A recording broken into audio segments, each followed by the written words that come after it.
Hi hello friends, ನಮಸ್ಕಾರ. ಬನ್ನಿ ಇವತ್ತು ನಾನು ನಿಮಗೆ ಒಂದು ಒಳ್ಳೆ ಮಾರ್ನಿಂಗ್ ಬ್ರೇಕ್ಫಾಸ್ಟನ್ನು ಹೇಗೆ ಮಾಡೋದಂತ ತೋರಿಸ್ಕೊಡ್ತಾ ಇದ್ದೀನಿ. ಮನೆಯಲ್ಲಿ ಏನು ವೆಜಿಟೇಬಲ್ಸ್ ಇಲ್ಲದಾಗ ಈ ಥರದ ನೀವು ಟೊಮೆಟೊ ಬಾತನ್ನು ಮಾಡೋದ್ರಿಂದ ತುಂಬಾ ರುಚಿಕರವಾಗಿರುತ್ತೆ. ಸೊ ಹಾಗಾಗಿ ನಾನು ಅದ್ರ ಜೊತೆಗೆ ಒಂದು ಒಳ್ಳೆ ಹೆಲ್ದಿ ಡ್ರಿಂಕ್ಸ್ ಕೂಡ ಮಾಡಿದ್ದೀನಿ.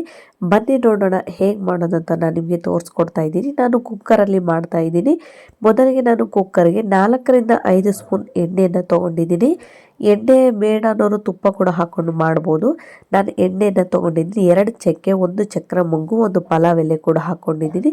ಸ್ವಲ್ಪ ಸಾಸಿವೆ ಹಾಗೂ ಸ್ವಲ್ಪ ಜೀರಿಗೆ, ಅಂದರೆ 1 ಸ್ಪೂನ್ ಸಾಸಿವೆ, 1 ಸ್ಪೂನ್ ಜೀರಿಗೆಯನ್ನು ಹಾಕ್ಕೊಳ್ತಾ ಇದ್ದೀನಿ. ಈಗ ಒಂದೇ ಒಂದು ಲವಂಗವನ್ನು ತೊಗೊಂಡಿದ್ದೀನಿ. ಜಾಸ್ತಿ ಲವಂಗ ಅಂದರೆ ಗಂಟ್ಲು ಉರಿ ಬರುತ್ತೆ, ಮಕ್ಕಳು ತಿನ್ನೋದಿಲ್ಲ. ಸೊ ಹಾಗಾಗಿ ಒಂದೇ ಲವಂಗವನ್ನು ತೊಗೊಳ್ಳಿ. ಈಗ ಗೋಡಂಬಿನ ತೊಗೊಂಡಿದ್ದೀನಿ. ಒಂದು 7ರಿಂದ 8 ಗೋಡಂಬಿನ ಚೆನ್ನಾಗಿ ಎಣ್ಣೆಯಲ್ಲಿ ರೋಸ್ಟ್ ಮಾಡ್ಕೊಳ್ತಾ ಇದ್ದೀನಿ. ಗೋಡಂಬಿ ಹಾಕಲ್ಲ ಅನ್ನೋರು ಪರವಾಗಿಲ್ಲ, ಸ್ಕಿಪ್ ಮಾಡ್ಬೋದು. ಮಕ್ಕಳು ಗೋಡಂಬಿ, ಬಾದಾಮಿ ಈ ಥರದ ಡ್ರೈ ಫ್ರೂಟ್ಸನ್ನು ಹಾಕೋದ್ರಿಂದ ಸ್ವಲ್ಪ ಜಾಸ್ತಿನೇ ತಿಂತಾರೆ ಅಂತಲೇ ಹೇಳ್ಬೋದು. ಸೊ ಹಾಗಾಗಿ ನಾನು ಗೋಡಂಬಿನ ಚೆನ್ನಾಗಿ ಸ್ವಲ್ಪ ಬ್ರೌನ್ ಕಲರ್ಗೆ ಬರೋರು ರೋಸ್ಟ್ ಮಾಡ್ಕೊಳ್ತಾ ಇದ್ದೀನಿ. ಗ್ಯಾಸನ್ನು ನೀವು ಲೋ ಫ್ಲೇಮಲ್ಲಿ ಇಟ್ಕೊಂಡು ಚೆನ್ನಾಗಿ ರೋಸ್ಟ್ ಮಾಡ್ಕೊಳ್ಬೇಕಾಗತ್ತೆ. ಈಗ ನಾನು ಇಲ್ಲಿ ಕಟ್ ಮಾಡಿ ಇಟ್ಕೊಂಡಿರುವಂಥ ಈರುಳ್ಳಿಯನ್ನು ಹಾಕ್ಕೊಳ್ತಾ ಇದ್ದೀನಿ. 2 ದೊಡ್ಡ ಗಾತ್ರದ ಈರುಳ್ಳಿಯನ್ನು ಉದ್ದುದ್ದಾಗಿ ಕಟ್ ಮಾಡಿ ಹಾಕ್ಕೊಂಡಿದ್ದೀನಿ. ಹಾಗೂ ಒಂದೇ ಒಂದು ಹಸಿಮೆಣಸಿನಕಾಯಿಯನ್ನು ಹಾಗೆ ಕಟ್ ಮಾಡಿಕೊಂಡು ಹಾಕಿದ್ದೀನಿ. ಇಡಿಯಾಗಿರುವ ಹಸಿಮೆಣಸಿನಕಾಯಿಯನ್ನು ಸ್ವಲ್ಪ ಕಟ್ ಮಾಡಿಕೊಂಡು ಹಾಕ್ಕೊಳ್ತಾ ಇದ್ದೀನಿ. ಎಣ್ಣೆಯಲ್ಲಿ ಸ್ವಲ್ಪ ತುಪ್ಪದ ಸ್ಪೂನ್ ಇಟ್ಟಿದ್ದೆ. ಸೊ ಹಾಗಾಗಿ ಎಣ್ಣೆಲ್ಲ ಆ ಥರ ಆಗಿಬಿಟ್ಟಿದೆ. ಮತ್ತು ಯಾಕೆ ಈ ಥರ ಆಗಿದೆ ಅಂತ ತಿಳ್ಕೊಳಕ್ಕೆ ಹೋಗಬೇಡಿ. ಸ್ವಲ್ಪ ತುಪ್ಪದ ಸ್ಪೂನ್ ಇಟ್ಟಿದ್ದೆ. ಸೊ ಹಾಗಾಗಿ ಎಣ್ಣೆ ತುಪ್ಪ 2 ಮಿಕ್ಸ್ ಆಗಿ ಈ ಥರ ಆಗಿದೆ. ಈಗ ನಾನು ಚೆನ್ನಾಗಿ ಈರುಳ್ಳಿ ಹಾಗೂ ಹಸಿಮೆಣಸಿನಕಾಯಿಯನ್ನು ಸ್ವಲ್ಪ ಗೋಲ್ಡನ್ ಕಲರ್ ಬರೋವರೆಗೆ ನಾನು ಗ್ಯಾಸನ್ನು ಲೋ ಫ್ಲೇಮಲ್ಲಿ ಇಟ್ಕೊಂಡು ಚೆನ್ನಾಗಿ ಬೇಯಿಸ್ಕೊಳ್ಬೇಕಾಗತ್ತೆ. ನೀವು ಗ್ಯಾಸನ್ನು ಲೋ ಫ್ಲೇಮಲ್ಲಿ ಇಟ್ಕೊಂಡು ಎಷ್ಟು ಚೆನ್ನಾಗಿ ಈರುಳ್ಳಿನ ಬೇಯಿಸ್ಕೊಳ್ತೀರೋ ನಿಮಗೆ ಅಷ್ಟು ರುಚಿಕರವಾಗಿ ಸ್ವಾದವಾಗಿ ಅಡುಗೆ ಕೂಡ ತುಂಬ ಚೆನ್ನಾಗಿ ರೆಡಿ ಆಗುತ್ತೆ. ನಿಮಗೆ ದ್ರಾಕ್ಷಿ ಬೇಕಂದ್ರೂ ಕೂಡ ನೀವು ಹಾಕ್ಕೊಳ್ಬೋದು. ನೀವು ನೋಡ್ತಿರ್ಬೋದು ನೋಡಿ, ಈರುಳ್ಳಿ ಹಾಗೂ ಹಸಿಮೆಣಸಿನ್ಕಾಯಿ ಲೈಟಾಗಿ ಬ್ರೌನ್ ಕಲರ್ಗೆ ಬರ್ತಾಯಿದೆ. ಈ ಥರ ಮಿಕ್ಸ್ ಮಾಡ್ತಾನೆ ಇರಬೇಕು. ಹಸಿಮೆಣಸಿನ್ಕಾಯಿ ಬೇಡ ಅನ್ನೋರು ಸ್ಕಿಪ್ ಮಾಡ್ಬೋದು. ಯಾಕೆಂದರೆ ನಾನು ಒಂದೇ ಹಸಿಮೆಣಸಿನ್ಕಾಯಿ ಹಾಕಿದ್ದೀನಿ, ಖಾರದ ಪುಡಿಯನ್ನು ಹಾಕೋ ಕಾರಣ. ಸೊ ಜಸ್ಟ್ ಫ್ಲೇವರ್ಗೆ ಮಾತ್ರ ನಾನು ಒಂದೇ ಒಂದು ಹಸಿಮೆಣಸಿನಕಾಯನ್ನು ಹಾಕ್ಕೊಳ್ತಾ ಇದ್ದೀನಿ. ನೋಡಿ ಚೆನ್ನಾಗಿ ಇದು ಫ್ರೈ ಆಗ್ತಾ ಇದೆ. ಗ್ಯಾಸನ್ನು ಸಾಧ್ಯ ಆದಷ್ಟು ನೀವು ಅಡುಗೆ ಆಗೋವರೆಗೂ ಲೋ ಫ್ಲೇಮಲ್ಲಿ ಇಟ್ಕೊಂಡು ಮಾಡ್ಕೊಳ್ಬೇಕಾಗತ್ತೆ. ಇಲ್ಲಾಂದರೆ ಎಲ್ಲ ವೆಜಿಟೇಬಲ್ಸ್ ಕೂಡ ಒತ್ತೋಗ್ಬಿಡುತ್ತೆ, ರುಚಿ ತುಂಬಾ ಬೇಗ ಹೊರಟೋಗುತ್ತೆ, ಅಷ್ಟು ರುಚಿ ಅನ್ನಿಸೋದಿಲ್ಲ. ಈಗ ನಾನು ಕಟ್ ಮಾಡಿ ಇಟ್ಕೊಂಡಿರುವಂಥ 6ರಿಂದ 7 ಟೊಮೆಟೊ ಹಣ್ಣನ್ನು ತೊಗೊಂಡಿದ್ದೀನಿ. ನೀವು ನೋಡ್ತಿರ್ಬೋದು, ಚಿಕ್ಕ ಚಿಕ್ಕದಾಗಿ ಕಟ್ ಮಾಡಿ ಇಟ್ಕೊಂಡಿದ್ದೀನಿ. ಅದನ್ನು ಈಗ ಫ್ರೈ ಮಾಡಲಿಕ್ಕೆ ಹಾಕ್ತಾಯಿದ್ದೀನಿ. ನೀವು ನೋಡ್ತಿರ್ಬೋದು, ಚೆನ್ನಾಗಿ ಈಗ ಮಿಕ್ಸ್ ಮಾಡ್ಕೊಳ್ಬೇಕಾಗತ್ತೆ. ಸಾಧ್ಯ ಆದಷ್ಟು ನೀವು ಟೊಮೆಟೊ ಹಣ್ಣನ್ನು ಜಾಸ್ತಿ ಹಣ್ಣಾಗಿರುವಂತಹ ಟೊಮೆಟೊವನ್ನು ತಗೊಳ್ಳೋದ್ರಿಂದ ಬಾತ್ ಕೂಡ ತುಂಬಾ ಚೆನ್ನಾಗಿ ಟೇಸ್ಟಿಯಾಗಿ ಕೂಡ ರೆಡಿ ಆಗುತ್ತೆ. ಸೊ ಹಾಗಾಗಿ ಸಾಧ್ಯ ಆದಷ್ಟು ನೀವು ಟೊಮೆಟೊಗಳನ್ನು ಜಾಸ್ತಿ ಹಣ್ಣಾಗಿರುವ ಟೊಮೆಟೊ ಹಣ್ಣನ್ನು ತೊಗೊಂಡು ಮಾಡಲಿಕ್ಕೆ ಟ್ರೈ ಮಾಡಿ. ಹಾಗೆ ನೋಡಿ ನೀವು ರುಚಿ ಏನಂತ ನಿಮಗೆ ಗೊತ್ತಾಗುತ್ತೆ. ಈಗ ನಾನು ಚಿಟಿಕೆಯಷ್ಟು ಅರಿಶಿನ ಪುಡಿಯನ್ನು ಹಾಕ್ಕೊಳ್ತಾ ಇದ್ದೀನಿ. ಈಗ ನೆನೆಸಿ ಇಟ್ಕೊಂಡಿರುವಂತಹ ಯೆಲ್ಲೋ ಕಲರ್ ಬಟಾಣಿಗಳನ್ನು ಸಹ ಹಾಕ್ಕೊಳ್ತಾ ಇದ್ದೀನಿ. ಕೆಲವರು ಗ್ರೀನ್ ಕಲರ್ ಹಾಕ್ಕೊಳ್ತಾರೆ, ಬಟ್ ನಾನು ಸ್ವಲ್ಪ ಚೇಂಜಸ್ ಇರಲಿ, ಬರೀ ಎಲ್ಲ ವೆರೈಟೀಸ್ ಅಡುಗೆಗಳಿಗೆಲ್ಲ ಬರೀ ಗ್ರೀನ್ ಕಲರ್ ಹಾಕ್ಕೊಂಡಿದ್ದೀನಿ ಅಂತ ಸ್ವಲ್ಪ ನಾನು ಯೆಲ್ಲೋ ಕಲರ್ ಬಟಾಣಿಯನ್ನು ಒಂದು 3 ಅವರ್ ನೆನೆ ಹಾಕಿದ್ದೆ. ಆಲ್ರೆಡಿ ಚೆನ್ನಾಗಿ ನೆಂದಿದೆ. ಈಗ ಕುಕ್ಕರ್ ವಿಜಿಲ್ ಕೂಡ ತುಂಬ ಸ್ಮೂತಿಯಾಗಿ ಕೂಡ ಬಟಾಣಿ ಬೆಂದೋಗ್ಬಿಡುತ್ತೆ. ಹಾಗಾಗಿ ಕನಿಷ್ಠ ಅಂದರೆ 3ರಿಂದ 4 ತಾಸಾದರೂ ನೀವು ಬಿಸಿ ನೀರಲ್ಲಿ ನೆನೆ ಹಾಕೋದ್ರಿಂದ ಬಟಾಣಿ ಕೂಡ ಬೇಗ ನೆನೆಯುತ್ತೆ. 100ಕ್ಕೆ 90% ನೀರಲ್ಲಿ ನೆನೆದ್ರೆ ಇನ್ನು 10% ಕುಕ್ಕರಲ್ಲಿ ಬೆಂದೋಗುತ್ತೆ.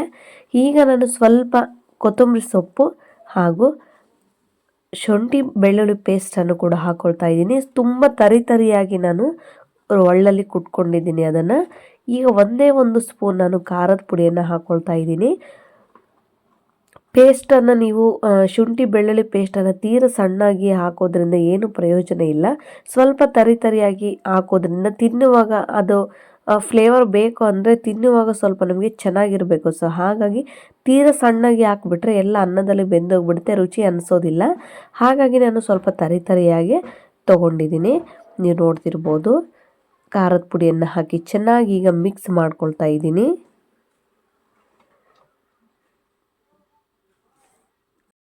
ಕಟ್ ಮಾಡಿ ಇಟ್ಕೊಂಡಿರುವಂಥ ಕೊತ್ತಂಬರಿ ಸಹ ಹಾಕಿ ಚೆನ್ನಾಗಿ ಮಿಕ್ಸ್ ಮಾಡ್ಕೊಳ್ತಾ ಇದ್ದೀನಿ.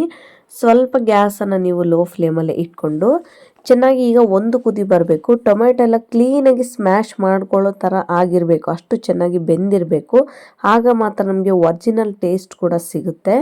ಈಗ ನಾನು ಮುಕ್ಕಾಲು ಬೌಲ್ ಆಗುವಷ್ಟು ಮೊಸರನ್ನು ತೊಗೊಂಡಿದ್ದೀನಿ. ಮೊಸರನ್ನು ಹಾಕೋದ್ರಿಂದ ಅನ್ನ ತುಂಬ ರುಚಿಯಾಗಿ ಬರುತ್ತೆ.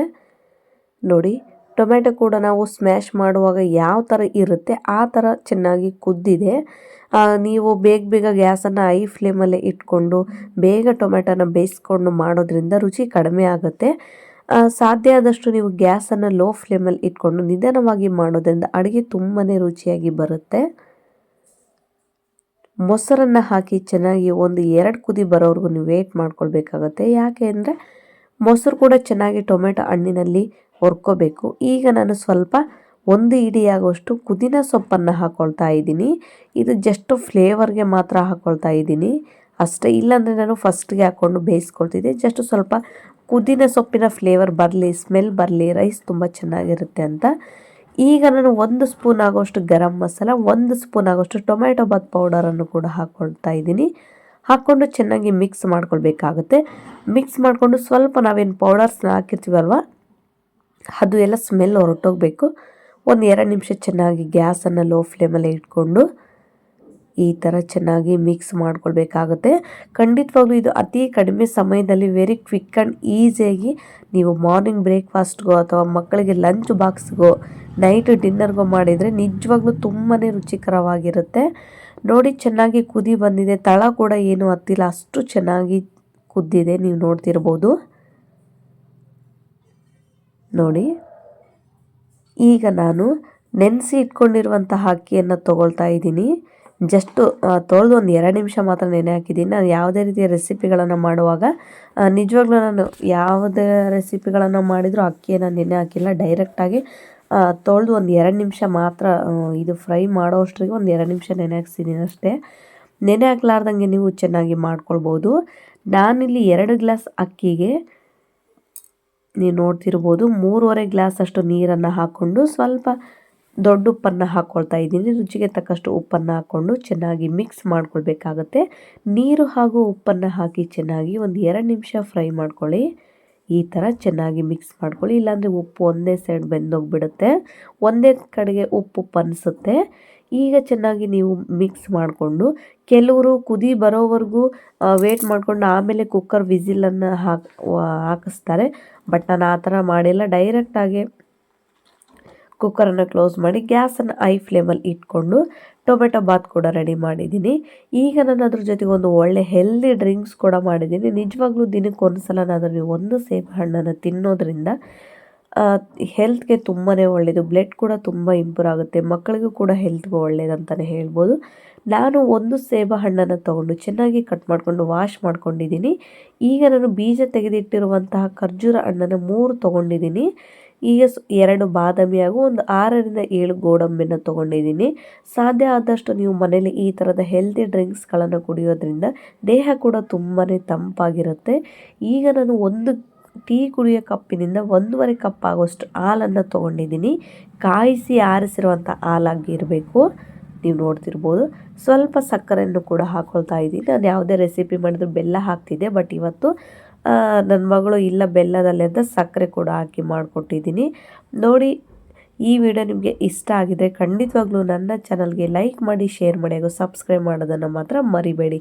ನೋಡಿ, 2 ವಿಸಲ್ಗೆ ನಾನು ಕುಕ್ಕರನ್ನು ಓಪನ್ ಮಾಡಿ ರೈಸ್ ಟೊಮೆಟೊ ಬಾತನ್ನು ಕೂಡ ನಿಮ್ಮ ಮುಂದೆ ಪ್ಲೇಟ್ಗೆ ಹಾಕಿ ತೋರಿಸ್ತಾ ಇದ್ದೀನಿ. ಖಂಡಿತವಾಗ್ಲೂ ಈ ವಿಡಿಯೋ ಇಷ್ಟ ಆಗಿದ್ದರೆ ಲೈಕ್ ಮಾಡಿ, ಶೇರ್ ಮಾಡಿ ಹಾಗೂ ಸಬ್ಸ್ಕ್ರೈಬ್ ಮಾಡ್ಕೊಳ್ಳೋದನ್ನು ಮಾತ್ರ ಮರಿಬೇಡಿ. Thank you.